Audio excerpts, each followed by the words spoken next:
So is it a case where Australian businesses and business leaders are just a bit complacent when it comes to this productivity issue? Maybe government as well, that they haven't been shocked by any economic downturn, that they haven't been forced to make the changes, the big changes that they otherwise might have needed? Australia's certainly been the benefit of working through a GFC in ways that weren't as challenging as other economies coming out of the pandemic, and we find ourselves in our current situation. But I subscribe to the view, and SAP does, that we need organisations and we need leaders with growth mindsets. And that's all about not how do we sort of survive today or how do we operate, but how do we thrive and how do we grow? What are the opportunities that exist?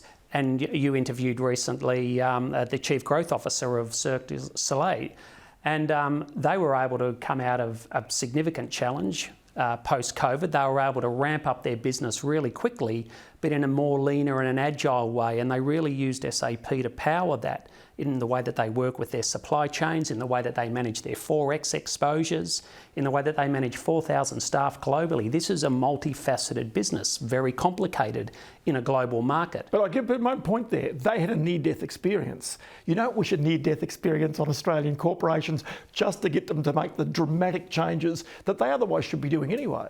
And I think this is part of the culture of Cirque, is that they defined a category. They evolved a category. Now they're looking at digital platforms. They're looking at creating games. So I would say it's more of the culture of that organisation to not only survive those challenges, but how do you evolve stronger? So again, I think that mindset took them through the pandemic in ways that are vastly different today from what they were 2 or 3 years ago. Okay, so Australian companies over the years that I would observe have become more ambitious in their global aspirations. They've been more willing to try and buy and expand their businesses around the world.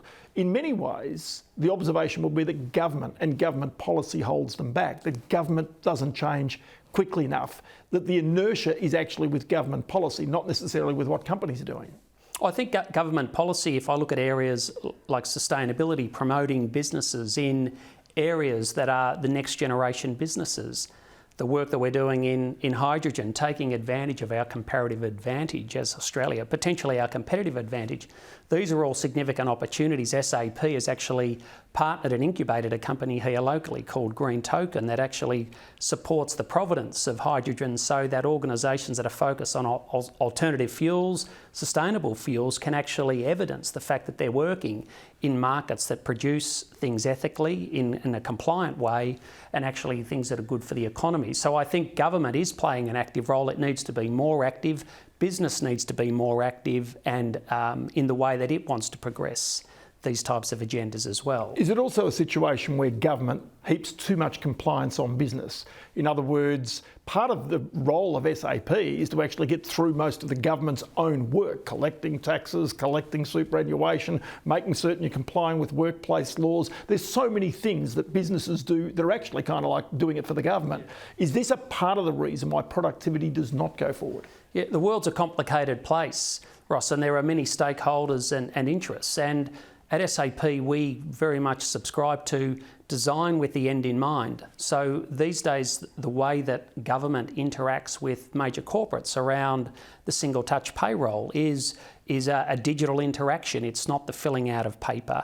So there are ways that we can work, that government and industry can work together to really create more streamlined processing. So government, who has to balance the books, understands what it needs to pay, and we can actually work with industry to develop digital solutions to automate the interactions and the accountabilities that corporates have to government. So all of these can be part of the design and the architecture of a modern society, a modern economy.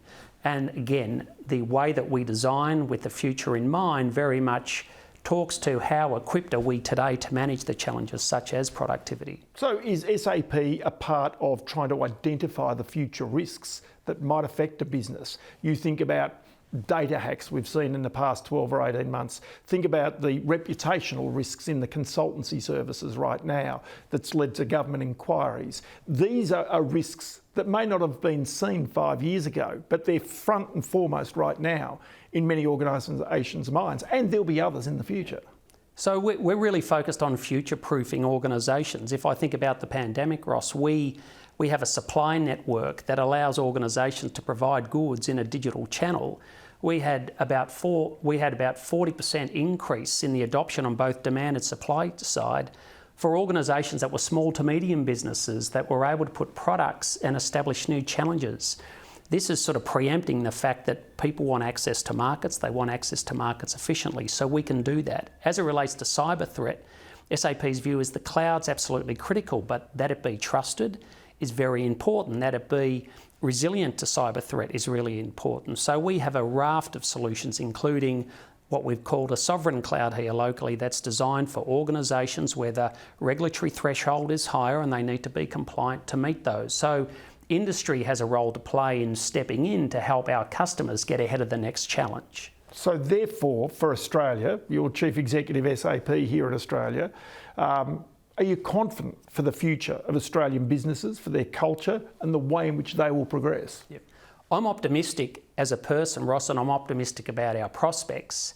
We need to take decisive action. We need to look at the cloud as a powerhouse that can really accelerate our ability to do things. We need to look at solutions like generative AI that need to be responsible, but they're a significant opportunity for us to scale and improve our productivity.